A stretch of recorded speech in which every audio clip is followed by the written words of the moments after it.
Bonjour Nadège, je suis ravie de faire cette vidéo avec toi et déjà je voulais te remercier d'avoir accepté de témoigner.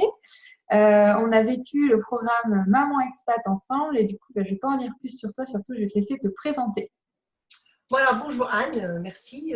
Oui, une année qui se termine bientôt dans une semaine. Ouais. Donc c'était une belle année, forte en émotions. Donc je m'appelle Nadège, je vis actuellement à Barcelone en Espagne, cela fait 1 an. Barcelone, c'est mon 9e pays, ça fait 21 ans que je suis expatriée, j'ai 3 enfants, tous nés en expatriation et tous encore expatriés. Et voilà, donc j'ai commencé ce coaching, formation, réflexion sur moi-même et sur mon avenir il y a 1 an, lorsque je suis arrivée à Barcelone, après avoir quitté l'Argentine, qui était donc mon 8e pays. Et donc voilà. Et alors dans quelle situation tu étais quand on s'est rencontrés, quand on a commencé surtout le programme ensemble? Alors, quand moi je suis arrivée à Barcelone et que j'ai commencé avec toi, j'étais en plein changement de pays, en plein déménagement. C'était un peu difficile sur plusieurs plans, parce que je suis seule toute la semaine avec mes enfants, qu'il a fallu gérer un déménagement d'Argentine et un emménagement aussi. On cherchait un appartement à louer, toi, quand on a commencé la formation, qui mettait, sans mettre trop la pression, mais déjà certaines choses sur lesquelles il fallait réfléchir, travailler. Et donc, c'était un petit peu le stress, je dirais. Oui, je pense que j'étais très, très stressée il y a 1 an, que je suis un petit peu plus posée aujourd'hui. Donc voilà. Ouais, t'étais en plein changement en fait, changement de vie quand même, hein. En pleine transition, et comme c'était un retour pour moi en Europe, c'était en même temps une excitation et un plaisir et un renouveau. J'avais l'impression de retourner dans un espace de liberté que j'avais perdu depuis les 8 dernières années où on était en Asie. Et Ouais. donc voilà, donc pour moi c'était plein de choses qui étaient ensemble, un peu comme le feu d'artifice. Donc c'est vrai qu'on a eu quelques échanges qui étaient un peu. Et qu'est-ce que tu étais venue chercher dans l'accompagnement quand tu as décidé de rejoindre Maman Expat? Moi, donc, ça fait 21 ans que je suis expatriée. J'ai été expatriée, moi, en quittant la France pour mon travail. Après, j'ai quitté mon travail pour suivre mon mari. Puis, en fait, de fil en aiguille, ça s'est toujours fait comme ça. J'ai plus ou moins toujours été en activité. Alors, je précise maintenant activité, parce que quand on dit travail, les gens pensent que c'est forcément rémunéré. Or, quand on est femme expatriée, et surtout conjoint suiveur, on peut avoir beaucoup de travail sans jamais gagner un sou. Donc, j'ai eu beaucoup d'activités. En Nouvelle-Zélande, lorsque mes enfants, donc en Nouvelle-Zélande, quand on est arrivé, j'ai monté ma boîte. J'ai monté une boîte d'importation de Decathlon. Donc, ça, c'était ma première expérience en tant qu'entrepreneuse, mais bon, c'est un tout petit marché. Et après, au fur et à mesure qu'on a changé de pays, soit j'ai essayé de retourner dans la pub d'où je venais, soit j'ai fait beaucoup de bénévolat quand on était en Indonésie. Et en Chine, j'ai repris les études par correspondance. J'ai fait un diplôme d'assistante de direction avec une école en Angleterre. Et ça m'a pris 2 ans et demi, puisqu'entre-temps, on a encore déménagé, donc encore un changement, donc ça prend encore du temps. Et quand je suis arrivée à Barcelone avec mon super diplôme, en fait, j'étais quand même pas très sûre que je voulais utiliser ce diplôme pour vraiment être assistante de direction. Voilà, tu as fait une offre sur un groupe Facebook. Ouais.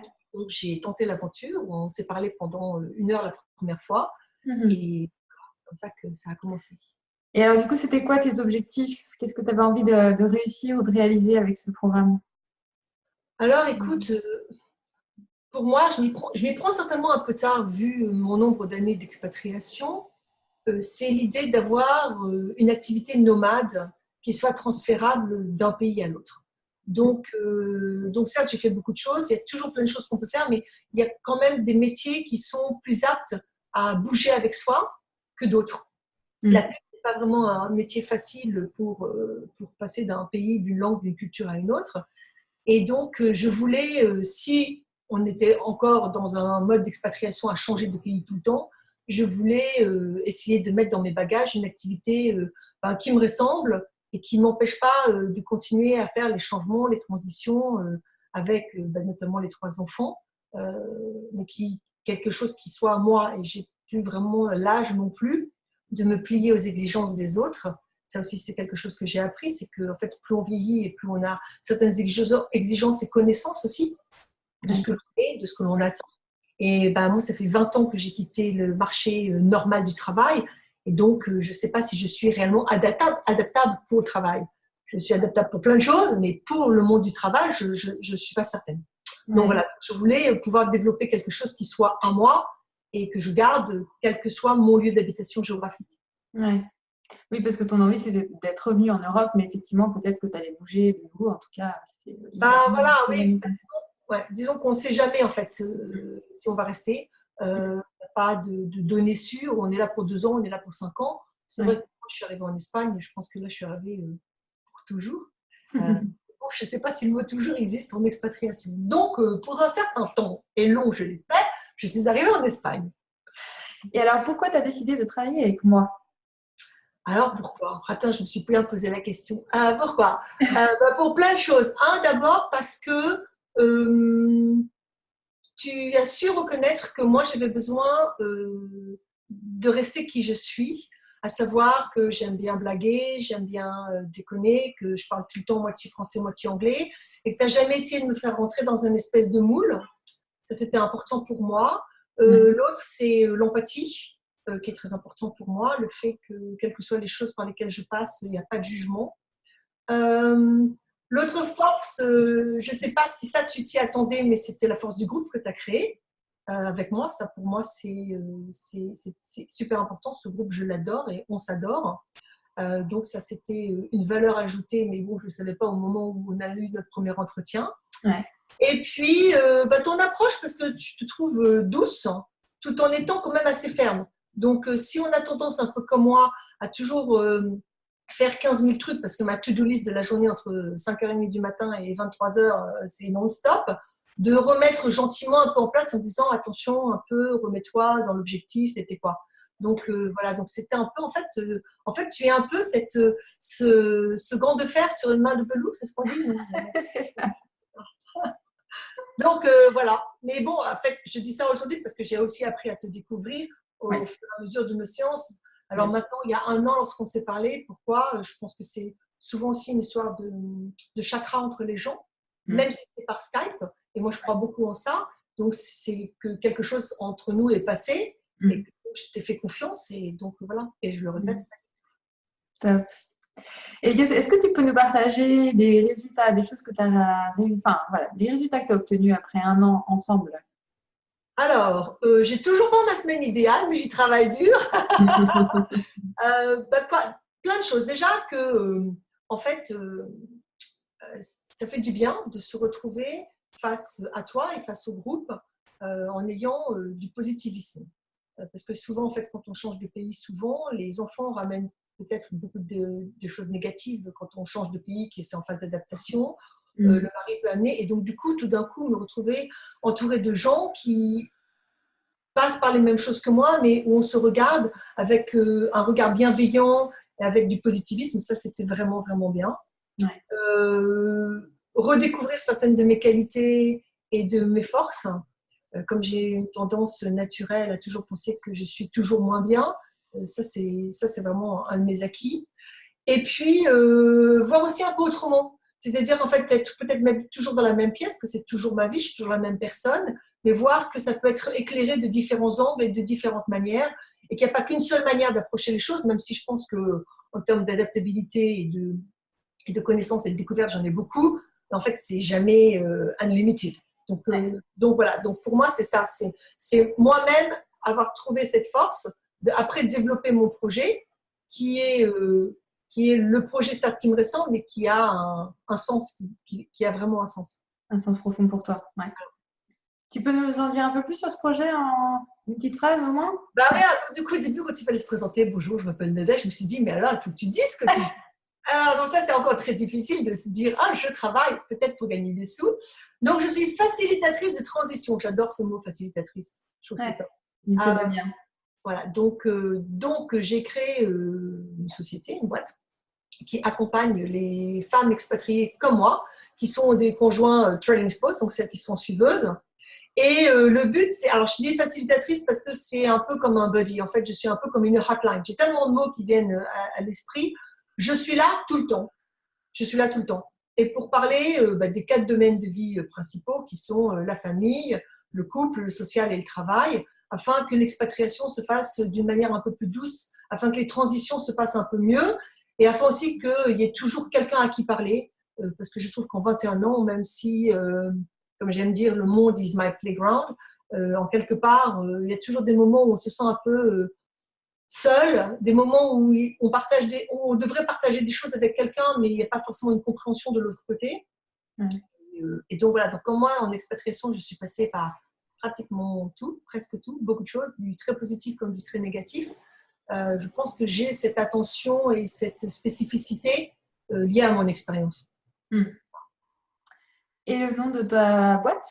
Ah, donc ça s'appelle Expat Ressources. En fait, ça s'appelle Expat Resources, mais écrit à la française, parce que mon but est de faire toujours tout en français et en anglais, et d'avoir des clientes que ce soit en français et en anglais. Et donc voilà, là, je travaille sur mon logo. Donc, bien que ce soit la fin du programme avec toi et avec mon groupe, chacune a avancé à une étape différente. Ça, c'est aussi ce qui est génial dans la formation, c'est qu'on n'est pas bloqué à faire tout dans 12 mois. En fait, la fin de ces 12 mois avec toi, c'est un début pour autre chose. Et ça, c'est important aussi, je pense, de le souligner que la fin, ce n'est en fait que le début d'un autre commencement. Donc, c'est très excitant et je trouve qu'il y a deux étapes importantes dans le programme.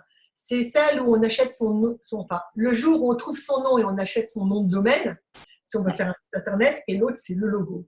Ça, je trouve que c'est deux étapes où on se dit, ouais, ça y est, ça m'appartient, ça c'est génial. Ça concrétise et on se rend plus compte de ce qu'on est en train de faire. Ouais. Et donc, je mettrai le lien vers ton site avec la vidéo pour que chaque personne qui souhaitera en savoir plus puisse découvrir concrètement ton projet. Voilà, il faut que je travaille. Et quel a été peut-être le plus grand changement ou la plus grande prise de conscience dont tu te rappelles sur cette année? Alors, je ne sais pas parce que j'en ai plusieurs, mises bout à bout. Une prise de conscience, c'est que j'aimerais faire certaines formations auxquelles je n'aurais peut-être pas pensé avant, qui sont celles des huiles essentielles et puis de fleurs de bac. Je les ai déjà avant. Donc ça. J'ai plus confirmé quelque chose qui est très typique chez moi, qui est mon amour pour les femmes. Alors quand je dis ça, tout le monde, donc le fait que j'aime être avec les femmes et j'aime aider les femmes et que j'ai cet aspect communautaire très fort chez moi. Donc pour moi, ça c'est très très important et ça l'a vraiment décuplé. Donc via le groupe, mais aussi un autre groupe à Barcelone où je fais partie des peer-to-peer entrepreneurship de Barcelone. Donc ça, c'est quelque chose dont j'avais déjà conscience. Mais là, maintenant, je l'affiche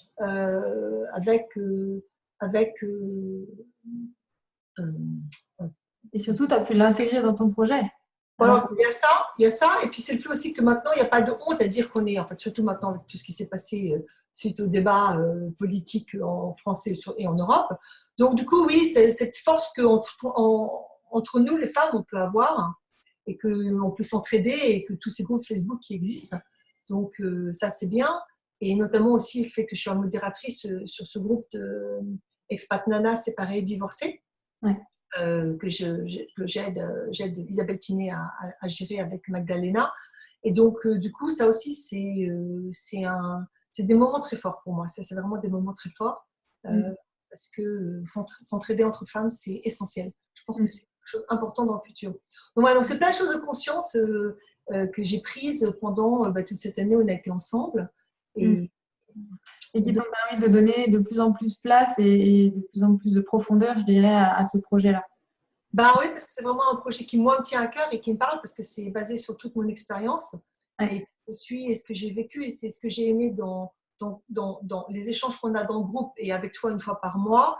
C'est le fait que de temps en temps, on est même autorisé à sortir de notre zone de confort qu'on avait créée plus ou moins pendant la formation. Puisque moi, ça m'est arrivé au mois de juin, où tout d'un coup, j'ai eu ce gros doute, mais qu'est-ce que je fais à presque en être malade, où tu m'as autorisé ces 15 jours à presque péter les plombs, à partir complètement dans une autre direction, parce que c'est essentiel pour moi. Donc ça, je crois que c'est quelque chose aussi qui est fort, c'est que tu arrives à reconnaître à un moment donné que chacune d'entre nous a un autre besoin à un moment donné et nous remettre un peu sur le droit chemin. Donc ça, c'est un peu difficile d'expliquer parce qu'il faut vraiment être dans la formation et dans le moment pour comprendre. Donc, faut le vivre. Ouais. Mais effectivement, c'est le côté où vous avez chacune votre place et chacune votre chemin, même si c'est quelque chose qui est commun en fait. C'est peut-être ça. Ouais.